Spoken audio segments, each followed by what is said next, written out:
महाराष्ट्र के पूर्व मुख्यमंत्री उद्धव ठाकरे दोबारा से एमएलसी बनना चाहते हैं, दोबारा विधान परिषद में जाना चाहते हैं, लेकिन उनके लिए संकट खड़ा हो गया और संकट खड़ा करने वाला कोई और नहीं है बल्कि उनके ही अपने हैं। जी हाँ, उनके ही अपने पार्टी के कार्यकर्ता, उनके अपने नेता उनके खिलाफ खड़े हो गए, अड़ंगा लगा दिया। यहाँ तक कि मुख्यमंत्री देवेंद्र फडणवीस तक उद्धव ठाकरे के साथ में आ गए हैं, लेकिन उनकी पार्टी के ही नेता उनके खिलाफ हो गए। क्या है पूरा मामला और माजरा, आपको बताते हैं। आप भी इस वीडियो को शेयर करें और कमेंट करके अपनी राय जरूर दें कि उद्धव ठाकरे के लिए अब आगे रास्ते कितने मुश्किल होने जा रहे हैं। कमेंट जरूर करें। तो उद्धव ठाकरे के लिए हालात बहुत बद से बदतर होते जा रहे हैं। उद्धव ठाकरे की कंडीशन इतनी खराब हो गई कि उद्धव ठाकरे किसी के पास कुछ कहने सुनने के लिए बचा नहीं है। और अब कंडीशन ये है कि उद्धव ठाकरे जो कि एमएलसी हैं, फिलहाल उनका कार्यकाल खत्म हो रहा है अप्रैल में, मई में दोबारा से चुनाव होना है। तो उद्धव ठाकरे को यहाँ पर दोबारा एमएलसी बनने के लिए जी तोड़ मेहनत करनी पड़ रही है, जी तोड़ जोर आजमाइश करनी पड़ रही है, लेकिन उनके अपने ही नेता उनके खिलाफ खड़े हो गए हैं। सूत्रों के हवाले से खबर है कि उद्धव ठाकरे को लेकर करीब करीब बात बन गई है। एमवीए में शरद पवार ने उद्धव ठाकरे के समर्थन का ऐलान कर दिया। अब यहाँ पर सिर्फ और सिर्फ 27 सीटें उनको चाहिए और 20 सीटें उद्धव ठाकरे के पास खुद हैं, जबकि 10 सीटें शरद पवार के पास हैं। तो यहाँ पर कांग्रेस के समर्थन की भी जरूरत नहीं है, और जबकि यहाँ पर कांग्रेस के समर्थन की जरूरत नहीं है तो उद्धव ठाकरे और शरद पवार की पार्टी मिलकर उद्धव ठाकरे को एमएलसी बना देंगे। ये लगभग तय माना जा रहा था। इस पर मुख्यमंत्री देवेंद्र फडणवीस ने भी एक अच्छे संकेत दिए, नरम रुख अपनाने के संकेत दिए, यानी कि सब कुछ ठीक चल रहा था, लेकिन उद्धव ठाकरे की पार्टी के अंदर ही बगावत हो गई है। उद्धव ठाकरे की पार्टी के अंदर ही नेताओं का कहना है कि हर बार उद्धव ठाकरे ही क्यों, हर बार ठाकरे परिवार ही क्यों, हर बार ठाकरे के करीबी ही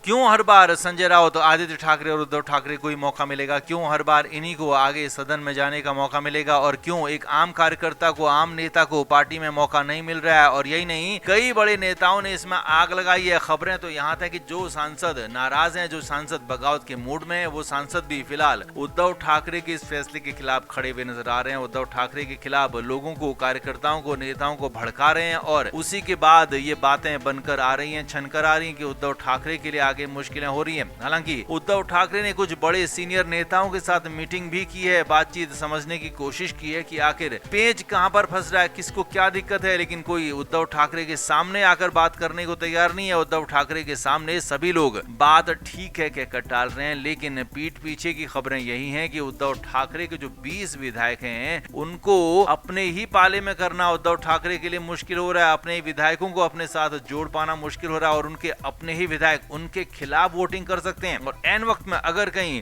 कांग्रेस ने भी अपना कैंडिडेट खड़ा कर दिया, क्योंकि कांग्रेस के पास भी 16 विधानसभा की सीटें हैं, तो ऐसे में कहीं कांग्रेस ने जिस तरीके से बारामती में चुनाव में इलेक्शन में अपना कैंडिडेट खड़ा किया है, तो वैसे ही अगर एमएलसी चुनाव में भी अपना कैंडिडेट खड़ा कर दिया, तो फिर विरोधी गुट उद्धव ठाकरे को हराने के लिए कांग्रेस को समर्थन कर सकते हैं, और उस कंडीशन में कांग्रेस के प्रत्याशी के जीतने की संभावना बन जाएगी, और उद्धव ठाकरे के भी विधायक उनके खिलाफ क्रॉस वोटिंग कर सकते हैं। इसलिए मामला बहुत ज्यादा पेचीदा हो गया, फंस गए उद्धव ठाकरे। तो आप इस पर क्या कहेंगे, कितनी बड़ी मुश्किल कंडीशन है उनके लिए, आप भी कमेंट करके जरूर बताएं, वीडियो को शेयर भी करें। मुंबई को जब महाराष्ट्र राज्य बनाया गया तब भी अलग एक केंद्र शासित प्रदेश बनाने की कवायद होनी थी, और जब मुंबई राज्य को 2 हिस्सों में बांटा गया था, गुजरात और महाराष्ट्र में, तो तब मुंबई को एक स्पेशल दर्जा देकर केंद्र शासित प्रदेश बनाने की बात हुई थी। लेकिन तब मराठियों ने साफ कहा था कि मुंबई के बगैर महाराष्ट्र की कल्पना नहीं, और उसके बाद मुंबई को ही महाराष्ट्र की राजधानी बनाया गया। अब इधर एक बार फिर से मुंबई को महाराष्ट्र से अलग करने की चर्चाओं ने जोर पकड़ा है, और ये तब पकड़ा है जब उद्धव ठाकरे की तरफ से बयानबाजी हुई है। असल में केंद्रीय संसद में, या कहें कि लोकसभा में, एक बिल पास हुआ है महाराष्ट्र नहीं बल्कि आंध्र प्रदेश को लेकर। आंध्र प्रदेश की राजधानी अमरावती को बनाए जाने को लेकर ये बिल पास हुआ है। इस बिल के पास होने के बाद अमरावती आंध्र प्रदेश की ऑफिशियल राजधानी होगी, इसे बदला नहीं जा सकेगा। अब हालांकि आगे बढ़ने से पहले आपको ये बता दें कि भले ही राज्यों की सीमाएं तय करने का अधिकार केंद्र के पास है, राज्यों के नाम तय करने का अधिकार केंद्र के पास है, कितने राज्य होंगे, कौन सा राज्य बनेगा या नहीं बनेगा, सारे अधिकार केंद्र सरकार के पास होते हैं, लेकिन राज्यों की राजधानी तय करने का अधिकार खुद राज्य सरकार के पास ही होता है। लेकिन यहाँ नई परिपाटी नजर आई है कि यहाँ केंद्र सरकार की तरफ से, संसद की तरफ से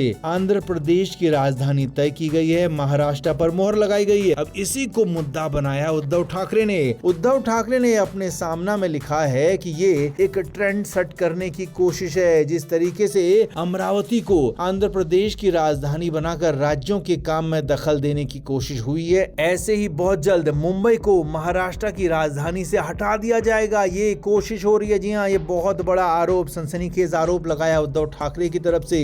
उद्धव ठाकरे ने कहा है कि मुंबई को महाराष्ट्र की राजधानी से हटा दिया जाएगा और इसे एक स्पेशल इकोनॉमिक जोन घोषित कर दिया जाएगा और इसे केंद्र सरकार अपने पाले में ले लेगी, या कहें कि केंद्र सरकार अपने हिसाब से मुंबई को चलाना चाहती है और इसीलिए मुंबई पर लगातार बार बार दिल्ली की नजर है और मुंबई को महाराष्ट्र से अलग करने की साजिश हो रही है। और इसके लिए महाराष्ट्र से अलग किया जा सकता है, महाराष्ट्र को नई राजधानी बनाने पर मजबूर किया जा सकता है। और जिस तरीके से नागपुर का प्रभाव है, उसके बाद ये माना जा रहा है कि नागपुर को महाराष्ट्र की नई राजधानी बना दी जाएगी। इस तरह के आरोप लगाए गए हैं। हालांकि आरोपों में कितना दम है तो महाराष्ट्र के पूर्व मुख्यमंत्री उद्धव ठाकरे ही बता सकते हैं, लेकिन हाँ, इतना जरूर है कि उन्होंने एक नई चर्चा को यहाँ पर जन्म दे दिया है, नई बात, नई बहस छेड़ दी है कि क्या वाकई में ऐसा हो सकता है कि केंद्र सरकार की तरफ से किसी राज्य की राजधानी को बदल दिया जाए और उसकी राजधानी को अपने पाले में लेकर केंद्र शासित प्रदेश बना दिया जाए। हालांकि सरकार केंद्र वाली जो है उसके पास असीमित शक्तियां होती हैं, करने को कुछ भी कर सकती है, लेकिन हाँ, यहाँ पर बड़ा आरोप लगाया है। तो सवाल ये भी है कि क्या उद्धव ठाकरे जो अब तक देवेंद्र फडणवीस की तारीफ कर रहे थे और बीजेपी के साथ जाने के लिए लालायित दिख रहे थे, तो क्या उनको एक नया मसाला मिल गया? क्या उनकी डील अटक गई है? क्या उनके साथ संबंधों में, बातचीत में कुछ दिक्कत आई है? सवाल ये भी खड़े हो रहे हैं। तो आप क्या मानते हैं, क्या उद्धव ठाकरे ने सिर्फ एक शिगुफा छोड़ा है या फिर इस बात में कहीं कोई सच्चाई आपको नजर आती है कि मुंबई को महाराष्ट्र से अलग करके केंद्र शासित प्रदेश बना दिया जाएगा? आप क्या मानते हैं? अगर ऐसा होता है, ये सही फैसला है, गलत है, और ऐसा हो भी रहा है नहीं भी, आप क्या मानते हैं? कमेंट जरूर करें, वीडियो को शेयर भी करें।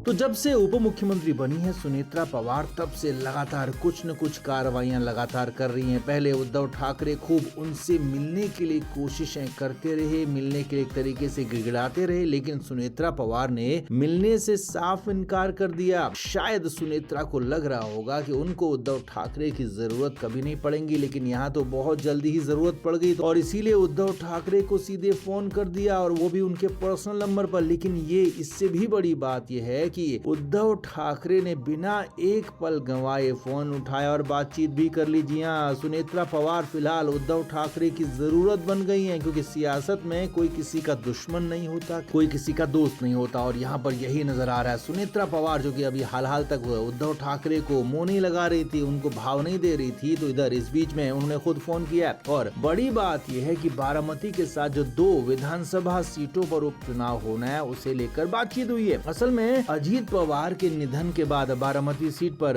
विधानसभा का उपचुनाव होना है और सुनेत्रा पवार ही उस सीट से लड़ेंगी, ये भी कंफर्म है। अब सुनेत्रा पवार चाहती हैं कि महाराष्ट्र में जिस तरीके से किसी के निधन के बाद उस सीट पर उपचुनाव निर्विरोध ही होता रहा है, तो वैसा ही इस बार भी सुनेत्रा पवार करवाना चाहती हैं। लेकिन कांग्रेस ने इसमें टांग अड़ा दी है। कांग्रेस ने अपने प्रत्याशी के नाम का ऐलान तक कर दिया। जी हाँ, प्रत्याशी लगभग तय कर लिया है और प्रत्याशी कांग्रेस का जो है वो बारामती में चुनाव लड़ेगा, इसके बाद का भी ऐलान कर दिया। हालांकि बारामती सीट शरद पवार वाली एनसीपी के कोटे में थी, लेकिन अब कांग्रेस ने साफ कहा है कि एनसीपी यानी कि शरद पवार की पार्टी अगर चुनाव नहीं लड़ती है सुनेत्रा के खिलाफ, तो हम लड़ेंगे, और नाम भी तय कर लिया है। वहीं अब इस पूरे मामले में उद्धव ठाकरे को आगे करके सुनेत्रा पवार ने बड़ा गेम खेला है। सुनेत्रा पवार ने उद्धव ठाकरे से कहा है कि आप कांग्रेस को मनाइए, आप कांग्रेस से बात कीजिए और कांग्रेस को अपना कैंडिडेट वापस लेने, चुनाव नहीं लड़ने के लिए मनाने को कहा है, क्योंकि सुनेत्रा पवार चाहती हैं कि बारामती में निर्विरोध चुनाव हो, वो बिना चुनाव लड़े, या कहें कि निर्विरोध तरीके से जीत कर ही वो विधानसभा में पहुंचे। सुनेत्रा पवार इसके लिए जुट गई हैं।